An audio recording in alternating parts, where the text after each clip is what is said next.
Hello and welcome. We are live from New Delhi. You're watching DD India News Hour, India's voice to the world. I'm Abhishek. Coming up in the next hour, India's Prime Minister Narendra Modi to share his thoughts with the people of the country and abroad in a monthly radio program, Mann Ki Baat, at 11 a.m. Indian Standard Time on Sunday. After completing a series of meetings with ASEAN and East Asia Summit foreign ministers in Laos, India's External Affairs Minister Dr. S. Jaishankar is on Japan visit, will attend Quad foreign ministers in Tokyo on July 29th. 12 children dead in an attack on football pitch in Israeli-occupied Golan. Prime Minister Netanyahu vows retaliation against perpetrator Hezbollah, saying the group would pay a heavy price. California's largest wildfire explodes in size, tears through 5,000 acres every hour, raging across US West, destroys buildings and forces thousands to flee. And in Paris Olympics, on day 2, Indian shooter Manu Bhaker to compete in finals of 10-meter air pistol. Boxer Nikhat Zareen also to start her campaign on Sunday.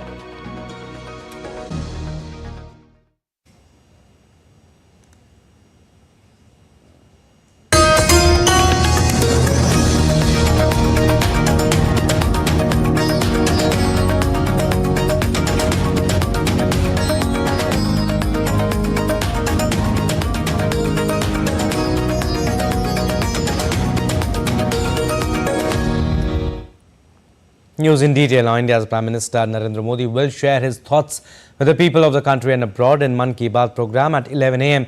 Indian Standard Time on Sunday. It will be the 112th episode of the monthly radio program. It will also be the second episode after Narendra Modi assumed charge of the Prime Minister for the third consecutive time. The program will be broadcast on the entire network of Akashvani and Doordarshan. And India's External Affairs Minister Dr. S. Jaishankar arrived in Japan for a 3-day visit to attend a foreign ministerial meeting of the four-nation grouping Quad comprised of India, US, Japan and Australia. Beginning his visit, the minister unveiled bust of Mahatma Gandhi in Tokyo. Paying homage to the father of the nation, Dr. Jaishankar said that the solutions don't come on battlefield. No era is of war. I would say today, at a time when we are seeing so much conflict in the world, so much tension, so much polarization, so much bloodshed, it's very important that Gandhiji's message was that solutions do not come from a battlefield, that no era should be an era of war. And that message applies today as much as it did 80 years ago. An External Affairs Minister will hold discussions with his counterparts from Australia, Japan and the US. The meeting is expected to lay the ground for the Quad Leaders Summit to be held in India later this year.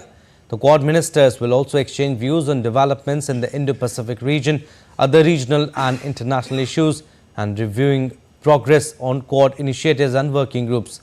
The last meetings of Quad took place in New York in September 2023.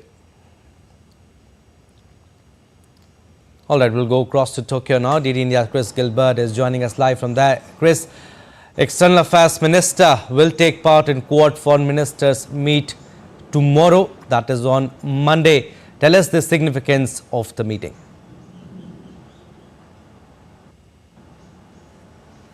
Well, it is a step towards talks that are now overdue by the leaders of the Quad countries, which are now expected to happen in November, after the US presidential election. They were set for January, but it has been a long time between drinks for the Leaders Summit. Last month we saw policy planners at work in New Delhi paving the way for these talks, and really is just a same pager to make sure all four of these foreign ministers agree on the broad brushstrokes that are going to be addressed. You already mentioned the Indo-Pacific, and they're going to be covering making sure the region's waters are safe under international law and not just the applied domestic law of any partner in the Indo-Pacific, using satellites to counter illegal shipping and unregulated fishing in the area, and that illegal shipping could also be a reference to illegal shipping of anything that may be sanctioned going into countries such as North Korea, and they are again set to oppose the expansion of Chinese military and navy practices in the South China Sea. The workshops the working groups that you referenced are mainly going to be focused in these talks on pandemic response for the future and medicine security.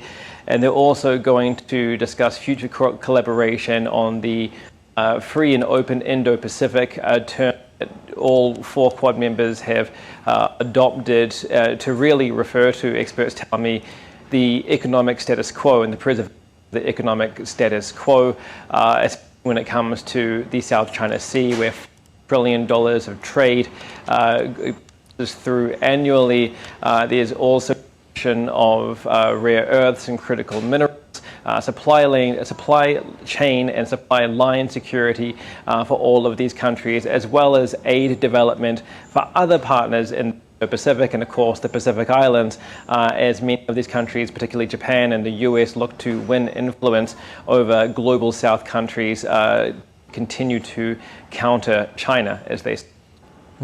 Chris, also this will be the first meeting of Quad foreign ministers since the Israel-Gaza conflict broke out last year. You think the conflict will also feature when the leaders meet in the summit? Yeah, that's a very good question. There has been speculation about whether the joint statement that comes from the summit will mention that conflict. It has mentioned the Russia-Ukraine conflict in the past. Mostly all countries agreeing to point to the humanitarian crisis that has developed from the from that war. The high death toll of Palestinian civilians is often referred to as a humanitarian crisis. So there are questions about whether that will be included. There are some indirect/direct links between the Ukraine conflict and the Indo-Pacific affairs by countries such as Japan and the leader here, Kishida, saying that a conflict like that of today could happen in the Pacific tomorrow, sparking off around a conflict around Taiwan or in the South China Sea. It's difficult to see if a similar parallel can be made by the somewhat unbalanced situation in Gaza, but there may be a discussion about that. There's a lot of expectation about whether that will be included in the joint statement, and we're going to find that out tomorrow. All right, Chris, we'll leave it at that. Thank you for getting us the latest from Tokyo. The 14th East Asia Summit Foreign Ministers meeting and the 31st ASEAN Regional Forum convened in Vientiane, Laos, PDR on Saturday. The East Asia Summit reviewed cooperation among member nations and discussed its future direction.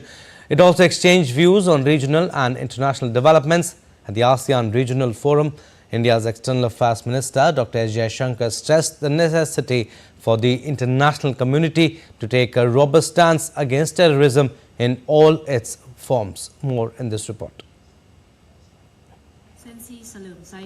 The 14th East Asia Summit held in Vientiane, Laos PDR discussed its future direction as well as exchanged views on regional and international developments. Ukraine conflict, conflict in Gaza and peace in Asia-Pacific region dominated the agenda at the meet. It is apparent that peace, security and stability are fundamental prerequisites for national socio-economic development in all countries in the world. The Asia-Pacific region is one of the most dynamic regions of the world in terms of economic growth. Thus, to sustain peace and prosperity in the region requires active participation and constructive cooperation of all area participants. From India, External Affairs Minister Dr. S. Jaishankar outlined India's stance on Ukraine conflict, conflict in Gaza and other issues. Jaishankar stressed on peace, stability, prosperity and development in the Indo-Pacific region. Dr. Jaishankar stressed that the sea lines of communication passing through the South China Sea are critical for peace, stability, prosperity and development of the Indo-Pacific region.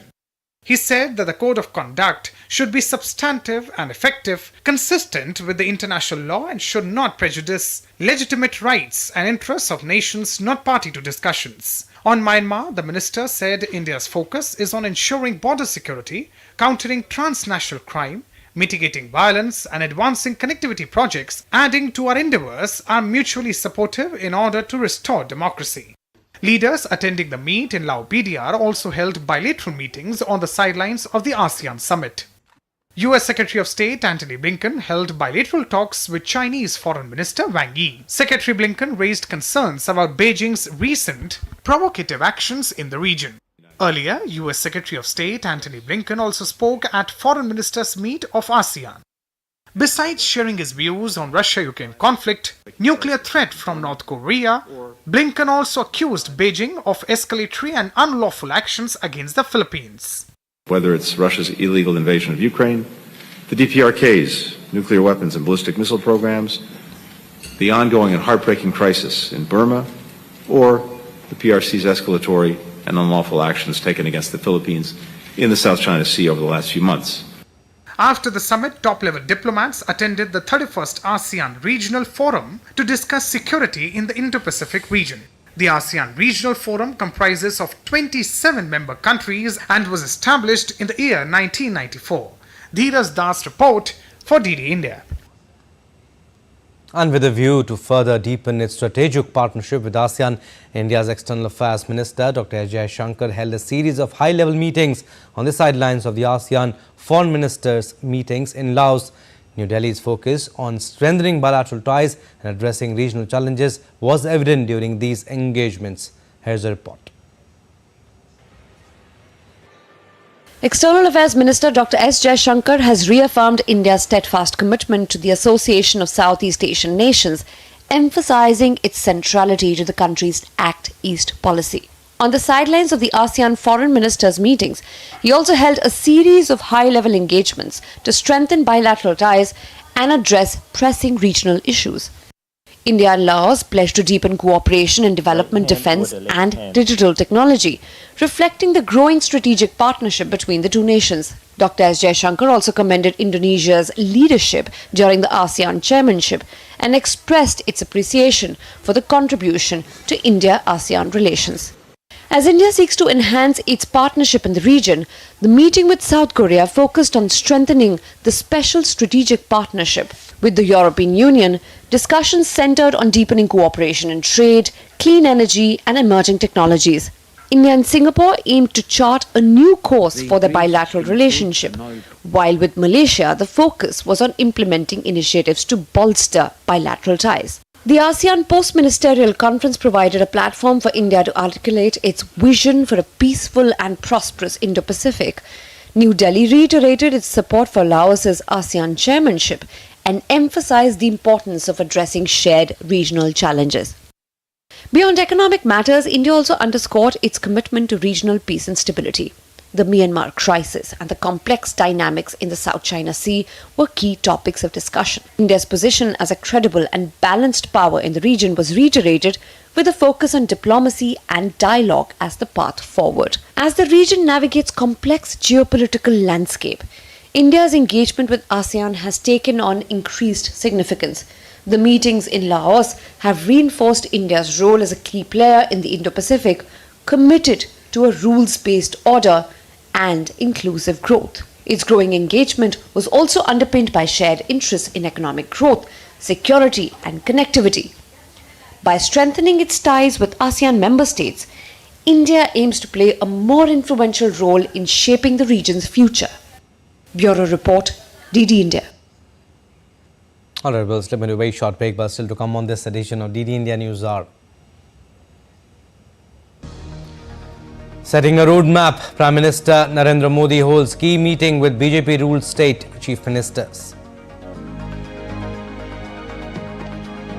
Indian Met Department predicts moderate rainfall for Mumbai. after heavy July issues no warnings. And the ongoing Amarnath Yatra surpasses last year's record.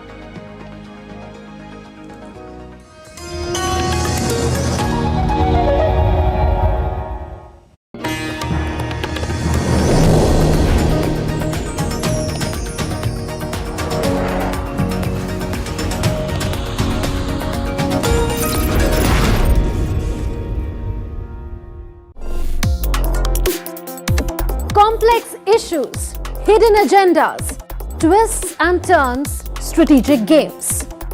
We think all dots are linked, we just need to connect them. Join me every week as I connect the dots to unravel hidden designs in statecraft, mysteries and decode issues that matter to you. Watch Connecting the Dots with me at these times on DD India.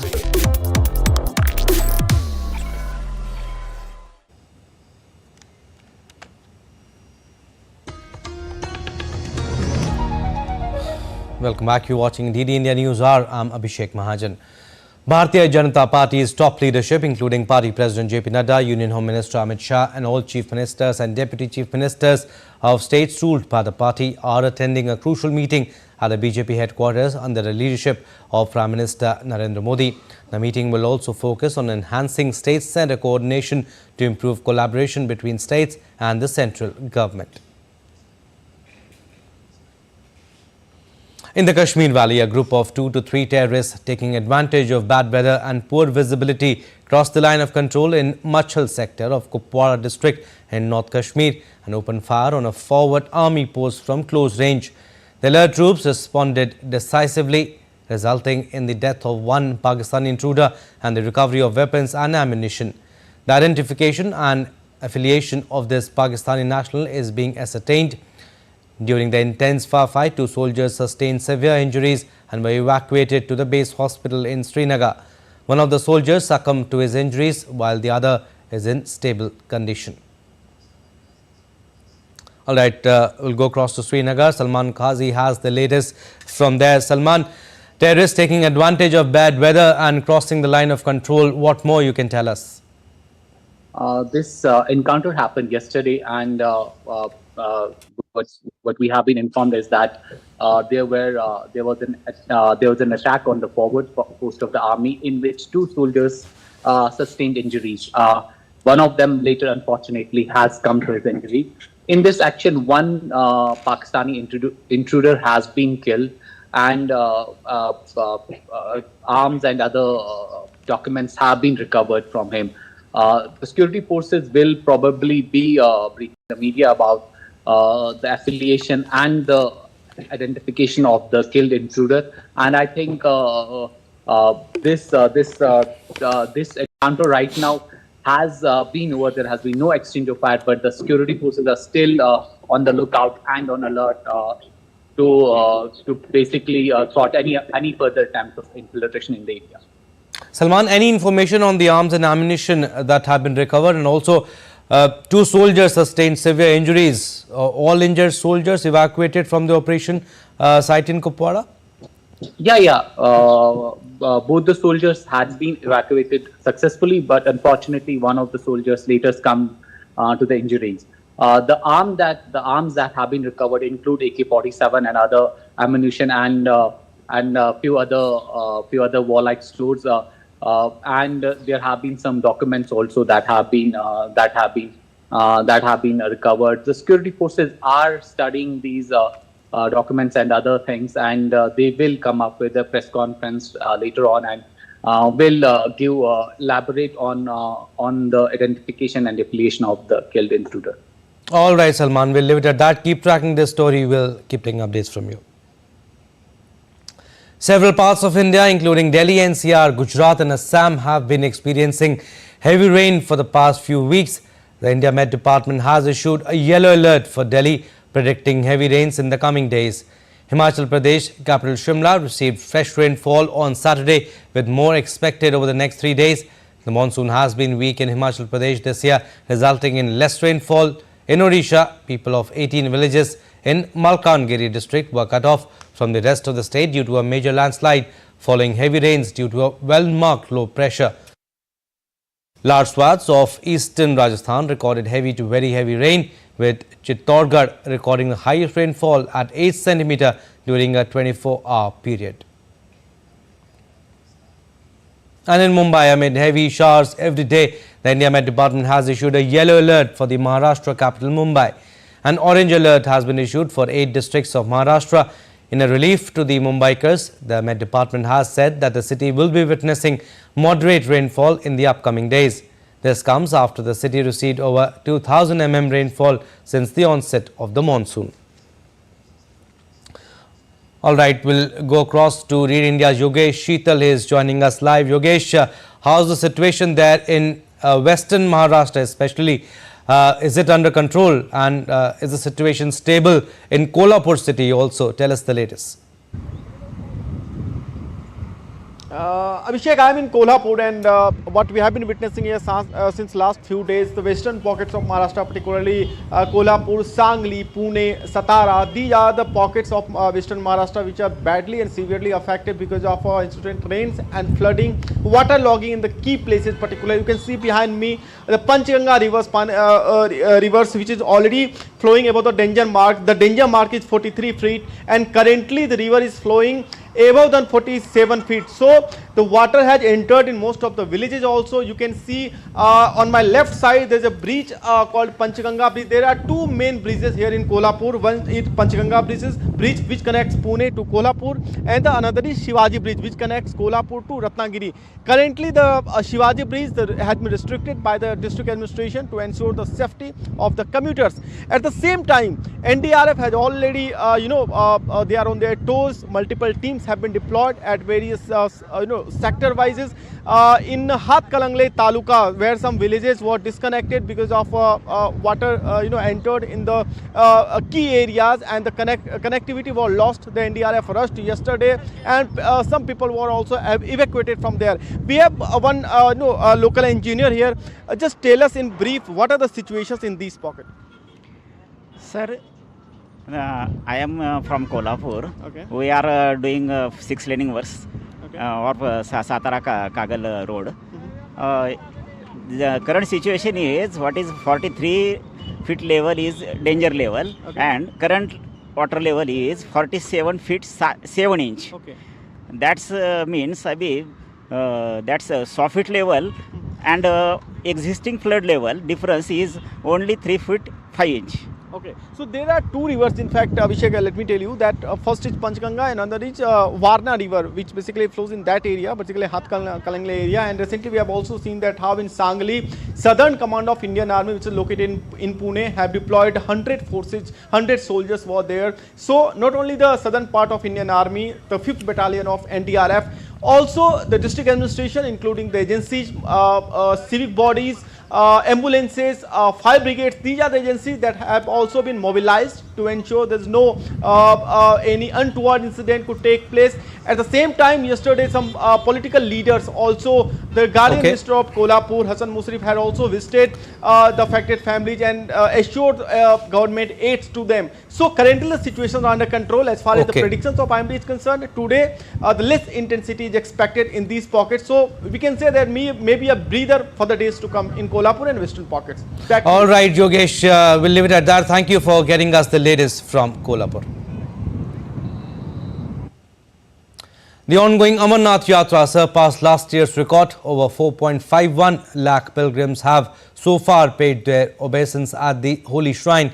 On Saturday, around 8,000 pilgrims paid obeisance at the cave shrine, while another batch of 1,677 pilgrims left Bhagwati Nagar Yatri Niwas in Jammu for the valley on Sunday.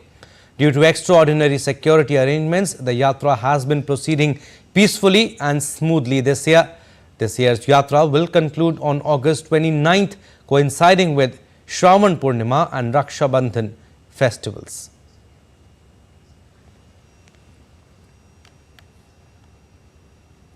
And the Charai Dev Moidams, a unique 700-year-old mound burial system of the EAM dynasty from Assam was officially inscribed on the UNESCO World Heritage List on Friday, becoming the 43rd property from India to be included in the prestigious index. The announcement was made at the 46th session of the World Heritage Committee being held in New Delhi. India, a country with rich history and cultural diversity, is home to numerous ancient sites and heritage monuments. In a significant cultural achievement, Moidams, the mound burial system of the EAM dynasty from India's northeastern state of Assam, was officially inscribed on the UNESCO World Heritage List. Actually, it was the first capital of the EAM kingdom. Sargodev Saolung Sukaufa was there, and his was cremated there. His Moidam was there. After that, whenever the EAM capital was established, each of the EAM king must go there, and they went there and established as the king of the EAM kingdom. That's why Saraido is being considered as the very holy place to the people of Assam. Over the past decade, India has added an impressive 13 sites to UNESCO's World Heritage List. These World Heritage Sites include Hill Forts of Rajasthan. This World Heritage Site includes 6 majestic forts of Rajasthan. The fort's architecture reflects the power of Rajput princely states from the 8th to the 18th centuries. Rani Ki Vav at Patan, Gujarat, built on the banks of Saraswati River, this World Heritage Site was originally a memorial to 11th century King Bhimdev I. Designed as an inverted temple to emphasize the sanctity of water, it features 7 levels of stairs and high-quality sculptural panels. Great Himalayan National Park Conservation Area. This national park in Himachal Pradesh is characterized by high alpine peaks, alpine meadows and riverine forests. Archaeological site of Nalanda Mahavihara at Nalanda, Bihar. Nalanda includes archaeological remains of a monastic and scholastic institution from 3rd century BC to the 13th century CE. Nalanda, the ancient university of the Indian subcontinent, features stupas, shrines, viharas and notable artworks in stucco stone and metal. Kangchenjunga National Park. Located in Sikkim, this national park includes a unique diversity of plains, valleys, lakes and glaciers. The national park is also home to the world's 3rd highest peak. The architectural work of Le Corbusier, an outstanding contribution to the modern movement. Complex Thew Capital in Chandigarh, designed by Le Corbusier, exemplifies 20th century modern movement solutions to new architectural challenges. Historic city of Ahmedabad. The walled city of Ahmedabad, founded by Sultan Ahmad Shah in the 15th century, presents a rich architectural heritage. Victorian Gothic and Art Deco ensemble of Mumbai. In second half of 19th century, Mumbai implemented an ambitious urban planning project. This led to construction of public buildings around Oval Maidan, initially in Victorian Neo-Gothic style and later in early 20th century Art Deco. Jaipur city, Rajasthan. The walled city of Jaipur in Rajasthan was founded in 1727 by Savai Jai Singh II. Kaktiya Rudreshwar Temple, Telangana. Located in Hyderabad, Rudreshwar Temple is the main Shiva temple in a walled complex built during the Kaktiyan period. Dholavira, a Harappan city. The ancient city of Dholavira, a key Harappan civilization site from 3000 to 1500 BCE, features a well-preserved fortified city and cemetery. Shantiniketan, founded in 1901 by poet Rabindranath Tagore, Shantiniketan was the residential school and arts centre rooted in ancient Indian traditions and the sacred ensembles of the Hoysalas. The serial property included 3 key Hoysala-style temple complexes in southern India dating from 12th to 13th centuries. Bureau Report, DD India.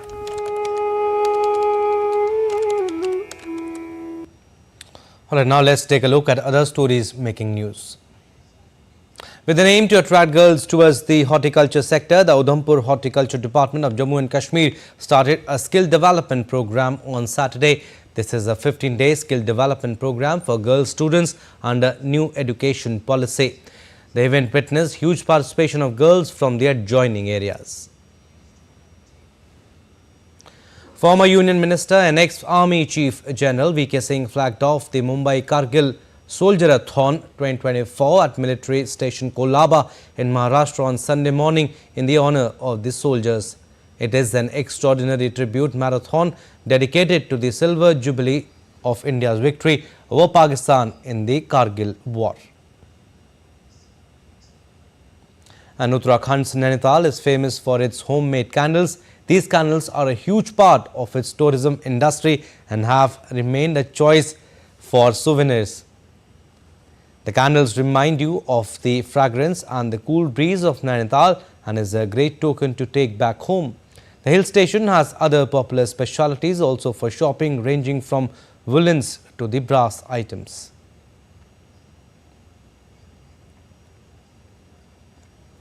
All right, we'll step into a very short break. On the other side, more stories. Keep watching News Hour.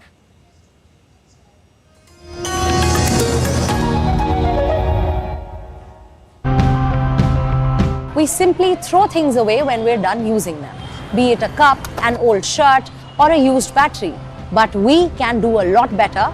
Let's find out how. I thought I can get a bunch of people together and we can just create this beautiful product while not being wasteful, while paying people correctly, while not throwing things into the garbage can. Our goal is to recover 95% of our nickel, which is the most expensive, most valuable ore, including aluminum and copper, of course. We are successfully managing waste in this small town with a limited number of people, resources and market. If we can do that here, it would definitely be possible in larger towns that have many advantages over us.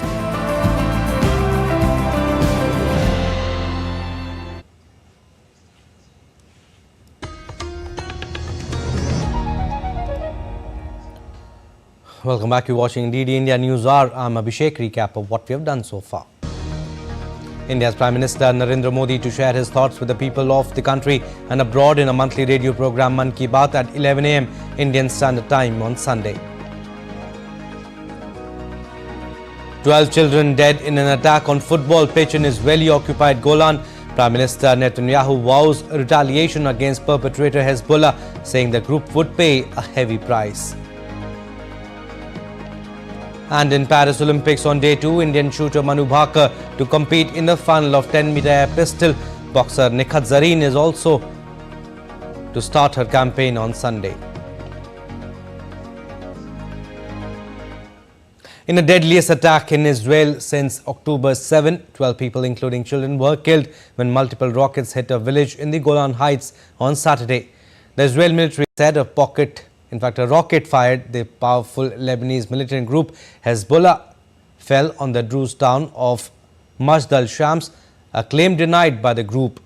Israeli authorities said all of those killed were between the ages of 10 and 20. The incident has raised fears of a major escalation in the long-running conflict along the Israel-Lebanon border. And cutting short his trip to US, Israeli Prime Minister Benjamin Netanyahu returned to Israel following the attack on the Druze village. Expressing shock, PM Netanyahu vowed to respond against the Iran-backed Lebanese group Hezbollah.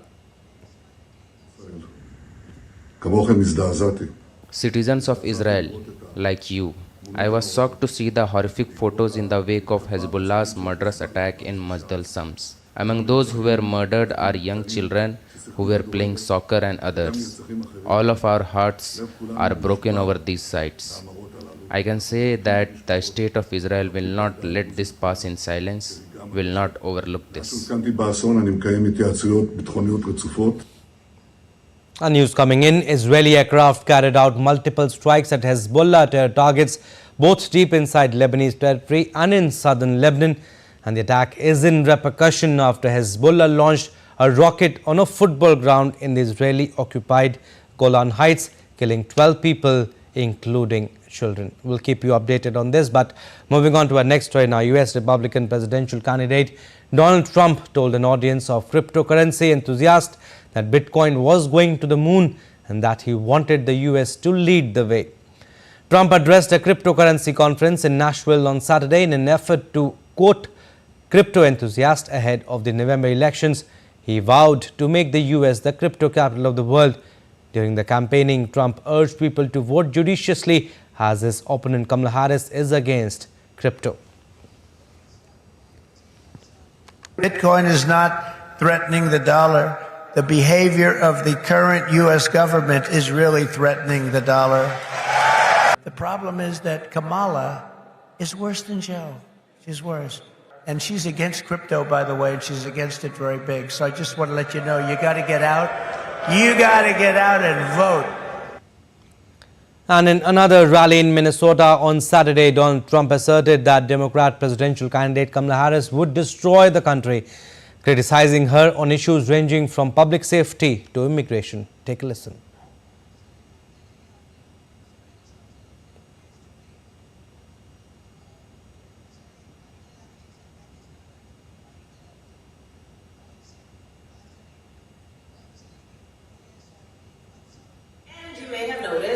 Donald Trump has been resorting to some wild lies about my record, and some of what he and his running mate are saying, well, it's just plain weird. I mean, that's the box you put that in, right? You may have seen me just pulled out of our debate. Right? I hope he reconsiders, because we have a lot to talk about. In fact, this was Kamala Harris casting her as an underdog. Excitement is growing among Indian American voters in the US at the prospect of having a president or second lady from South Asia after November's election. The families of presumptive Democratic nominee Kamala Harris and Usha Vance, the wife of the Republican vice presidential nominee, both hail from India. And that heritage is sparking a renewed interest in the race for the White House. DD India's Nick Harper sends this report from Washington. In front of millions of Americans, Indian cooking skills suddenly became a hot topic at the Republican National Convention. Although he's a meat and potatoes kind of guy, he adapted to my vegetarian diet and learned to cook food from my mother, Indian food. Usha Vance, a California attorney with Indian parents, has suddenly become a household name after Donald Trump picked her husband, J.D. Vance, as his vice presidential running mate. Her story means a lot to Kishan Puta. He, like Usha Vance's parents, come from Andhra Pradesh and both speak Telugu. And although his politics are different to hers, he appreciates the representation she brings to this election.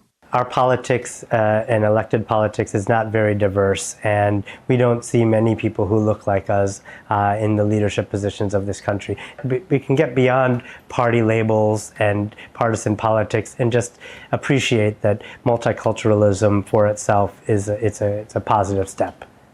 On the Democratic side, Kamala Harris has the chance to make history. Okay, so what we're going to cook today is an Indian recipe. Yes. Because you are Indian. Yes. A win in November would make her not just the first female president, but the first president of South Asian descent. A fact not lost on the Indian American diaspora, many of whom hold progressive ideals that align with democratic policies. Chintan Patel works to increase South Asian representation and engagement in US politics. In a way, there's this new energy, this new enthusiasm within the community for the potential of, electing Vice President Harris. We've been harnessing it. We're getting folks mobilized and engaged in this process like they've never been before. And I think we're going to continue to see that. Census figures showed that the Indian American community grew more than 50% in the decade from 2010 to 2020. And now it'll be up to the political parties to engage with the diaspora, the country's fastest growing racial voting bloc, ahead of November's election. Nick Harper in Washington, reporting for DD India. And between distrust and faith, Venezuelan residents in Caracas await elections on Sunday that have drawn international attention to the Caribbean country of a potential change after 25 years of ruling party dominance. As Venezuela is going for polls to choose its president on July 28, people are keeping the fingers crossed as some polls have favoured opposition candidate Edmundo Gonzalez to unseat incumbent Nicolas Maduro. After years, the main opposition parties have come together to support former diplomat Edmundo Gonzalez Urrutia. He is representing the opposition coalition after the winner of the bloc's primary, Maria Corina Machado, was banned from contesting elections by the government that was even upheld by the country's top court. Gonzalez and opposition leader Maria Corina have urged voters to cast ballots early and hold vigils at polling stations until they close. They have said they expect the military to uphold the results of the vote. And Japanese Defense Minister Minoru Kihara met visiting South Korean Defense Minister Shin Won-sik and US Secretary of Defense Lloyd Austin on Sunday for trilateral talks and to sign a treaty to enhance security ties between the three countries. The meeting marks a new phase in the country's trilateral relationship amid escalating tensions in the South China Sea. The meeting also comes following a military pact that was recently signed between Russia and North Korea. Japan is stepping back from decades of post-war pacifism prompted by China's growing military might. In 2022, it unveiled a plan to double defense spending to 2% of gross domestic product. Washington also wants to tap Japanese industry to help ease pressure on US defense companies stretched by demand generated by conflicts in Ukraine and the Middle East. And a massive park fire continued to burn near Forest Ranch in California on Saturday. Thousands of firefighters were battling the rapidly growing wildfire after the blaze more than doubled in size in a 24-hour span.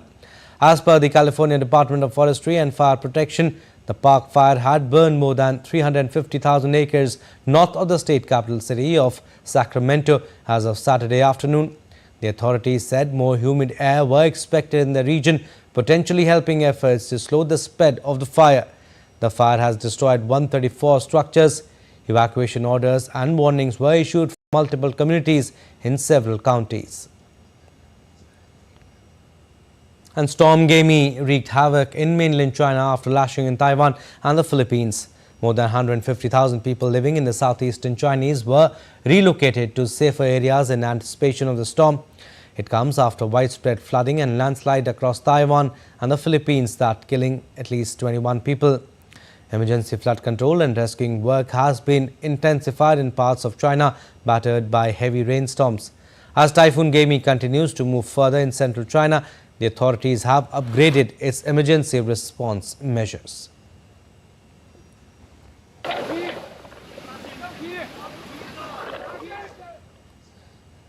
And every year on July 28th, we celebrate World Nature Conservation Day. This day highlights the importance of conserving natural resources and protecting our environment. Dear India's Taposh Bhattacharya with more information. Every year on July 28th, people from across the globe come together to observe World Nature Conservation Day. This day serves as a powerful reminder of the importance of conserving our natural resources and protecting the environment for future generations. World Nature Conservation Day was established to highlight the critical role a healthy environment plays in maintaining the well-being of humanity. It emphasizes the need to preserve our natural resources and ensure the stability and resilience of our ecosystem. Inspired by these values, Prime Minister Narendra Modi introduced Mission Life at the 26th UN Climate Change Conference of the Parties in Glasgow. This public movement aims to mobilize individuals to become pro-planet people, adopting sustainable lifestyles to protect and preserve the environment. Among the other notable initiatives, Prime Minister Modi announced the establishment of a national hydrogen mission and the launch of the International Solar Alliance. These initiatives focus on promoting global energy access and a transition to sustainable energy sources. World Nature Conservation Day is a call to action. It urges individuals, communities and governments to take proactive steps towards sustainable practices that ensures the well-being of our planet. Join us in making a difference. Together we can create a sustainable future for all. With car person Sumit Aujal, this is Taposh Bhattacharya for DD India from Delhi. Well, now let's take a look at other stories making news around the world. Joyful Taylor Swift fans queued outside Munich's Olympic Stadium to watch the superstar perform. Around 150,000 fans were expected to attend concert later that evening. Equipped with picnic baskets, drinks and games, fans enjoyed their time in the queue, laughing and singing together. Tahiti, an island in the middle of the Pacific Ocean, more than 15,000 kilometers from Paris, the small coastal town becomes central to the world stage during the Olympic Games, as the surfing competitions will be held here. Tahiti is part of French Polynesia and is therefore a French overseas territory covered with landscaping natural beauty. And delightful banners and mannequins of Doraemon welcomes visitors at high-speed rail stations in Hong Kong. These cheerful displays create a welcoming and playful atmosphere for travellers. The display of Doraemon not only brightens the transit experience but also showcases Hong Kong's appreciation for popular culture and international icons. Now, still to come on this edition of DD India News Hour. In first T20 between India and Sri Lanka, India beat them by 43 runs at Pallekele. In Paris Olympic Village setting a new benchmark, redefining sustainability.